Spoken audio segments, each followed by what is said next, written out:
That's all right. Another dismissive wave of the hand. Catch, Fido. Good boy. Here's a nice bone. Here's what I want, Hargensen continued. 1 prom tickets for my daughter. A girl's senior prom is important to her. And Chris is very distressed.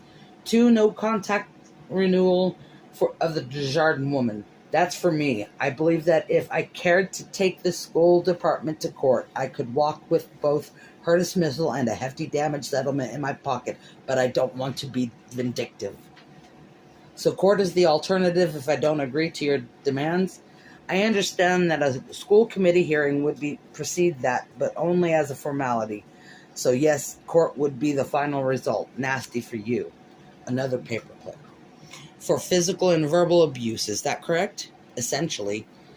Mr. Hargensen, are you aware that your daughter and about 10 of her peers threw sanitary napkins at a girl who was having her first menstrual period, a girl who was under the impression that she was bleeding to death? A faint frown creased Hargensen's features as if someone had spoken in a distant room. I hardly think such an allegation is at issue. I'm speaking of actions following. Never mind, Grail said. Never mind what you were speaking of. This girl, Carrietta White, was called a dumb pudding and was told to plug it up, and was subjected to various obscene gestures. She has not been in school this week at all. Does that sound like physical and verbal abuse to you? It does to me. I don't intend, Hargensen said, to sit here and listen to a tissue of half-truths on your standard schoolmaster lecture. Mr. Grail, I know my daughter well enough to. Here, Grail reached into the wire-in basket beside the blotter and tossed a sheaf of pink cards across the desk. I doubt very much if you know the daughter represented in these cards half so well as you think you do. If you did, you might realize that it was about time for a trip to the woodshed. It's time you snubbed her close before she does anyone a major damage. If you aren't, you in 4 years, Grail wrote him.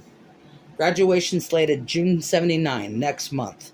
Tested IQ of 148.3 average. Nevertheless, I see she's been accepted to Oberlin. I guess someone, probably you, Mr. Hargensen, has been yanking some pretty long strings.